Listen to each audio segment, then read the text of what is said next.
देखिए यहाँ पर अगर हम बात करें properties of covalent bond, properties of covalent bond की,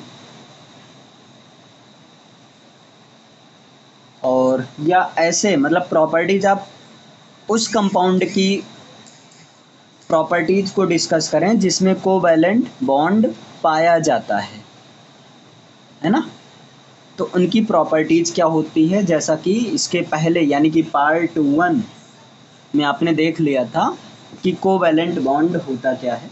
अब यहाँ बात करते हैं कोवैलेंट बॉन्ड की, कोवैलेंट कंपाउंड की प्रॉपर्टीज क्या होती है।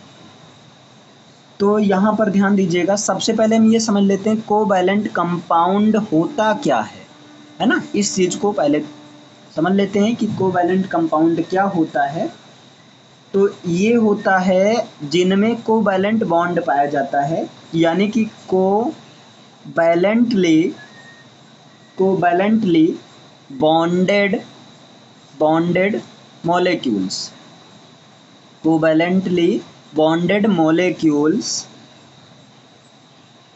आर, आप पूरा कर सकते हैं, are called covalent compound. Covalent compound यानी कि कोवैलेंट कंपाउंड किसे कहते हैं, तो कोवैलेंटली बॉन्डेड मॉलिक्यूल्स, इतना पर ध्यान दीजिए। ऐसे मॉलिक्यूल्स जो कोवैलेंट बॉन्ड से बने होते है ना, उसको कहते हैं कोवैलेंट कंपाउंड कहते हैं। अब इनकी प्रॉपर्टीज क्या होती है ये देखते हैं। तो देखिए जो पहली प्रॉपर्टीज है इसकी, ये है कि इनका जो कॉन्स्टिट्यूएंट्स होता है, यानी कि देयर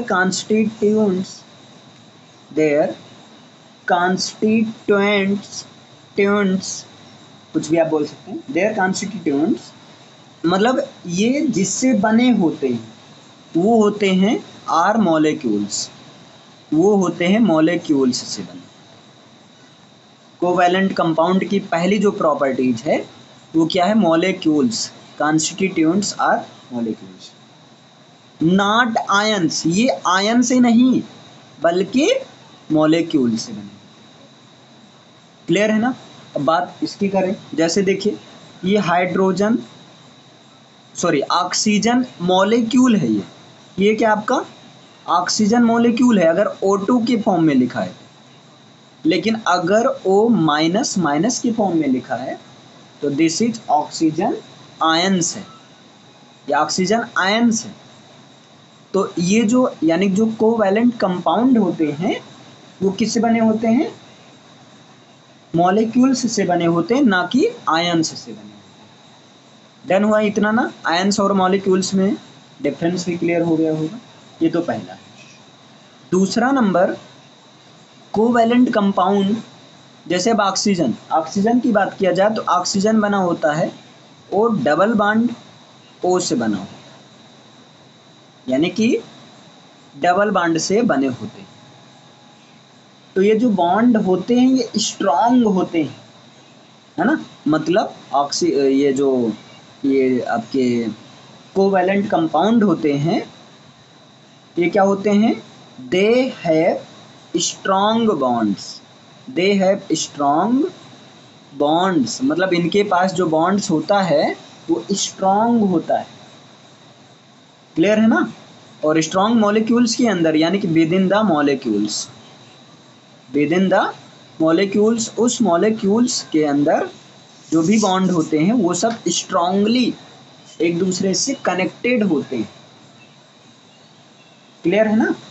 लेकिन अगर बात किया जाए इनके अंदर जो फोर्स होता है, जैसे स्ट्रांगली तो होते हैं बॉन्ड्स, लेकिन इनके अंदर जो इंटरकुलर फोर्स होता है वो वीक होता है।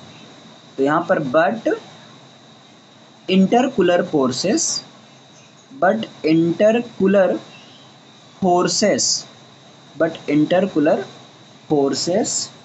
आर वीक, लेकिन जो इंटरकुलर फोर्सेस होते हैं वो क्या होते हैं, वीक होते हैं, कमजोर होते हैं।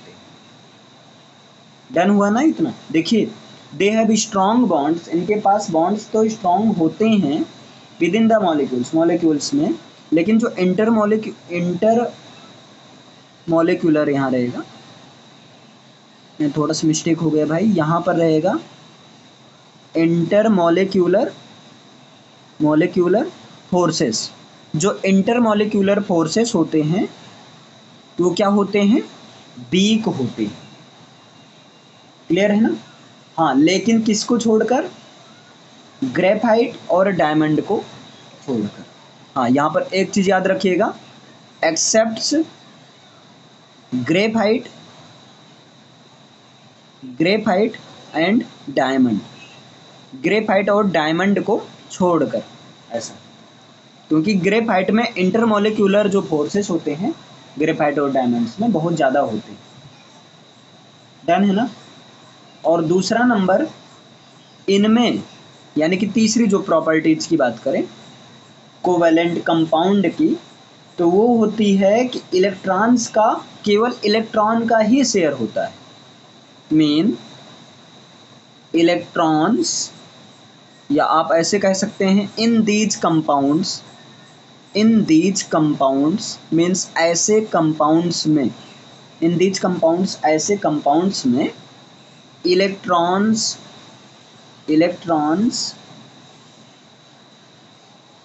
Are only shared.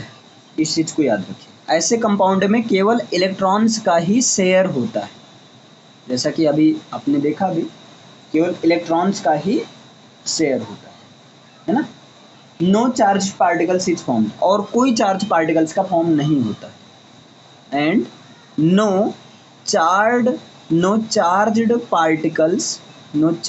Particles are formed, और कोई भी चार्ज्ड पार्टिकल्स का फॉर्म नहीं होता है, कोई भी चार्ज पार्टिकल्स का फॉर्मेशन नहीं होता है।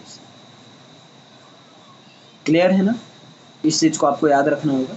बात किया जाए फोर्थ की, तो ये कंपाउंड्स जो होते हैं इनसॉल्युबल होते हैं, जनरली जो होते हैं, यानी कि आप कह सकते हैं जनरली दीज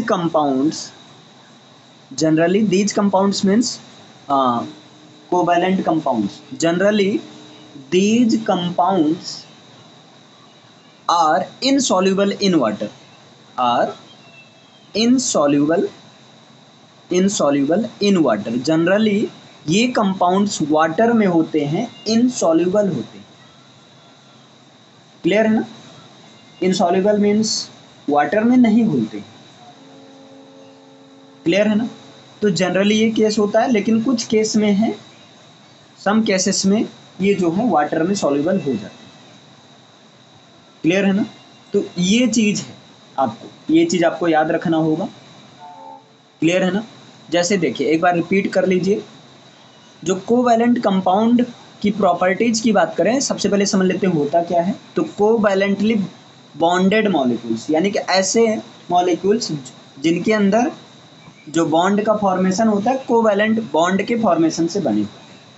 इनकी पहली प्रॉपर्टीज है कि मॉलिक्यूल्स से बने होते हैं, ना कि आयन से। जैसे ये मॉलिक्यूल्स है आपका, ऑक्सीजन मॉलिक्यूल्स बोलेंगे, लेकिन इसको ऑक्सीजन आयन्स बोलेंगे। और they have strong bonds with in the molecules, molecules के बीच में जो बॉन्ड होते हैं स्ट्रॉन्ग होते हैं, लेकिन इनके बीच में जो इंटरमॉलिक्यूलर स्पेस होता है आपका, जो इंटरमॉलिक्यूलर इस फोर्सेस होता है, इंटरमॉलिक्यूलर जो फोर्सेस होता है वो क्या होता है, वीक होता है, ग्रेफाइट और डायमंड को छोड़कर। अगला है, ऐसे कंपाउंड में इलेक्ट्रॉन्स आर ओनली शेयर्ड, केवल इलेक्ट्रॉन्स का ही शेयर होता है। No charge particles are formed, मतलब कोई भी चार्ज पार्टिकल्स का फॉर्मेशन नहीं होता है। और generally these compounds are insoluble in water, generally ये कंपाउंड्स वाटर में होते हैं, इनसॉल्युबल होते हैं। डन।